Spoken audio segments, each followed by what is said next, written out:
unfold.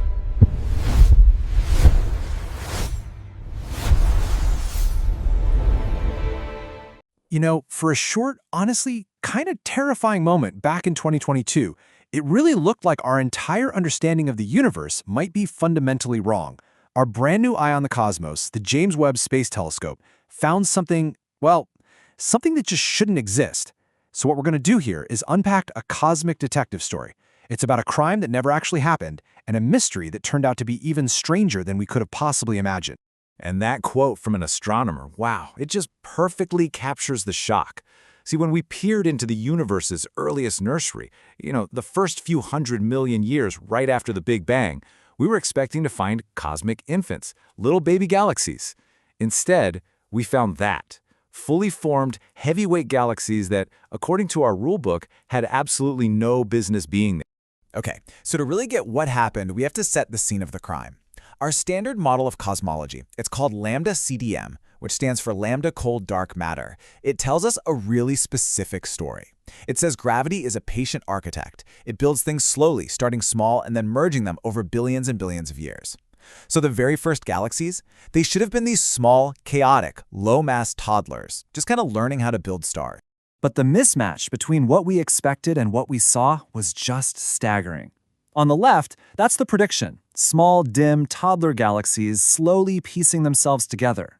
But on the right, that's what JWST actually saw. Massive, brilliant, seemingly fully formed adult galaxies. It wasn't a slow build at all. It was like a frantic, hyper-efficient forge running at full blast. And that's where the crisis began. So you might be asking, why did this whole crisis only blow up now?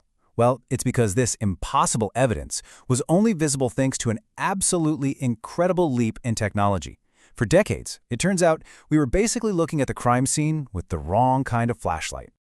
The Hubble telescope is amazing as it is. It has what you could call a mass blind spot. It could see the bright, brilliant spark of very young, massive stars, but it was completely blind to the older, smaller stars where most of a galaxy's actual mass is hidden. But JWST, with its incredible infrared camera, can see the light from those older stars for the very first time. It's like it can finally see the galaxy's skeleton, which lets us weigh it directly. And the smoking gun, the key piece of evidence, was something called a Balmer break. Just think of it like a fingerprint. A strong Balmer break is the absolute telltale sign of an older, more established population of stars.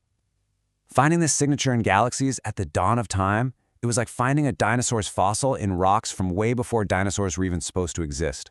It meant these galaxies were impossibly old and impossibly massive.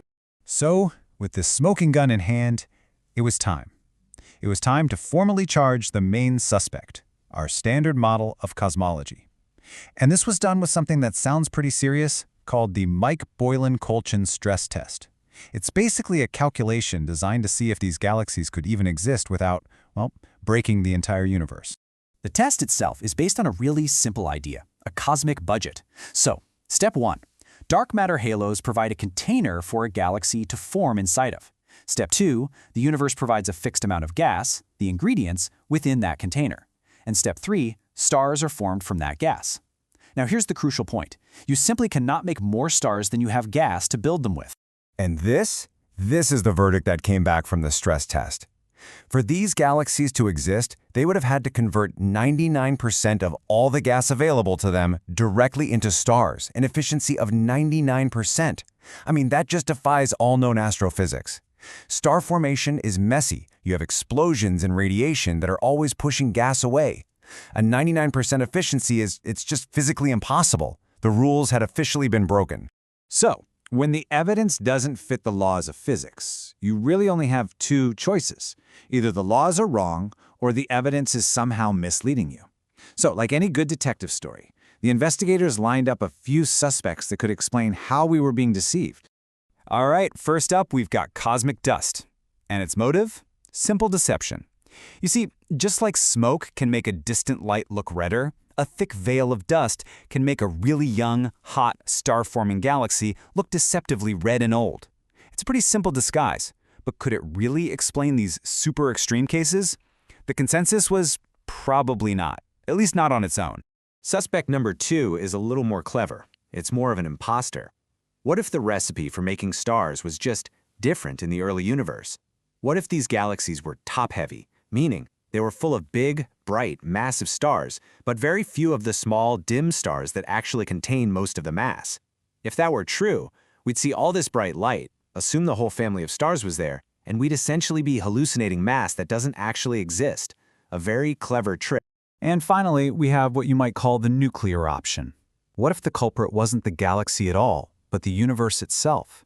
There's a theory called early dark energy that suggests the cosmos might have expanded differently way back then, allowing these massive structures to form way, way faster than our current rules allow. Now, this would mean rewriting cosmology from the ground up, a huge deal.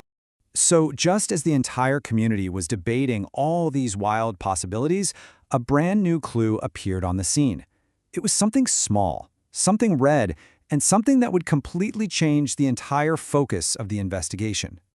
This one question changed literally everything. We had been investigating the case of impossible galaxies. But what if the victims weren't even who we thought they were? So meet the new prime suspect, little red dots, or LRDs for short. Astronomers suddenly realized that many of these so-called impossible galaxies weren't big and fuzzy like a galaxy should be. Nope. They were tiny, compact points of intense red light. They looked way more like stars than entire galaxies. And this was the pivotal plot twist in the whole story. And that twist led to a breakthrough hypothesis. What if that intense red light wasn't coming from billions of old stars at all? What if? What if it was coming from a supermassive black hole, an active galactic nucleus, or AGN, that was hidden inside a thick cocoon of gas? See, a single black hole can easily outshine an entire galaxy. If we mistook its light for starlight, all of our mass calculations would be completely, totally wrong. With this new suspect finally identified, the case quickly started to unravel, leading us to a final verdict. And, as it turns out, an entirely new and fascinating mystery. The solution was just so elegant and so deceptive. It turns out that the dense gas cocoon surrounding the black hole was the perfect mimic. The physics of this super dense gas creates a feature in the light that looks almost identical to the Balmer break of an old galaxy. So the evidence, the smoking gun, it was real, but we had completely misidentified its source. And when you make this correction, the result is it's staggering. On the left, that's the before picture, a stellar mass of 100 billion suns, a true universe breaker. But after we account for the black hole's light, the after picture on the right shows the host galaxy's mass drops all the way down to around 1 billion solar masses, a perfectly plausible early galaxy. The 250-pound bodybuilder wasn't a bodybuilder. It was just a normal kid holding a really, really high-powered spotlight. And so, one by one, the case files can be closed. CERS 93316, the one we thought was at a record-breaking distance, that was just a case of mistaken identity, an interloper much closer to us. The most famous impossible galaxies, like the one from Lobby's team, were reclassified as these little red dots powered by black holes. And others, like Maisie's galaxy, were confirmed to be genuine, very early galaxies, but they just weren't massive enough to break any rules. The standard model, for now, is safe. But here's the thing. As one case closes, a new and maybe even more profound mystery begins. Okay, so we solved the problem of impossible galaxies, but now we're left with a universe filled with impossibly large black holes at the dawn of time. How in the world did these giants get so big so fast? The Cosmic Detective story isn't over. It just turned the page to an even more exciting chapter.